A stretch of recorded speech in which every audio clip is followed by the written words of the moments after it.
Assalomu alaykum hurmatli do'stlar. Nevrozga uchragan insonlarni qiziqtiradigan asosiy savollardan mana nevroz tuzaladimi degan savol. Nevroz tuzaladimi? Ha, tuzaladi. Bu javobning ma'nosi nima? 100 ta bemor bo'lsa, hammalari zo'r harakat qilsa tuzalishlari mumkin. Tuzaladimi deganga ha degan javobni beraman. Lekin hamma tuzalyaptimi degan savolga yo'q degan javobni beraman. Kasali yo'q inson, misol qilib aytganda, hammasi ro'za tuta oladimi? Ha, ro'za tuta oladi. Hayotda ro'za tutishyaptimi? Yo'q, tutishmayapti. Turli xil sabablari bor. Bu nevroz ham xuddi shunday.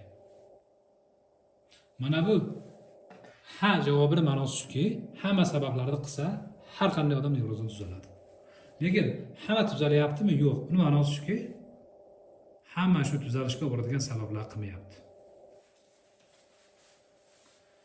Sabablar qilish deganda doktor topish nazarda tutiladimi desa, ha. Sabablardan biri shu doktor topish. Undan keyingisi doktor tavsiyalariga amal qilish.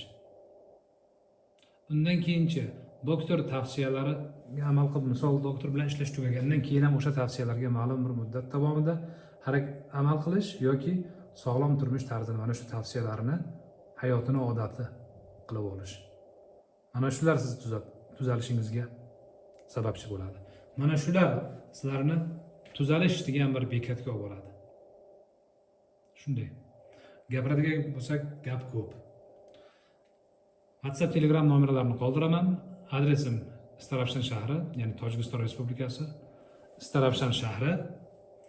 Murojaat qilasizlar, sog' va salomat bo'linglar. WhatsApp, Telegram nomerlarini qoldiraman. Savolingiz bo'lsa, marhamat. Qog'ozlaringiz bo'lsa, doktor tavsiyalari bo'lsa, o'zi analizlar bo'lsa, ko'raveraman. Rahmat.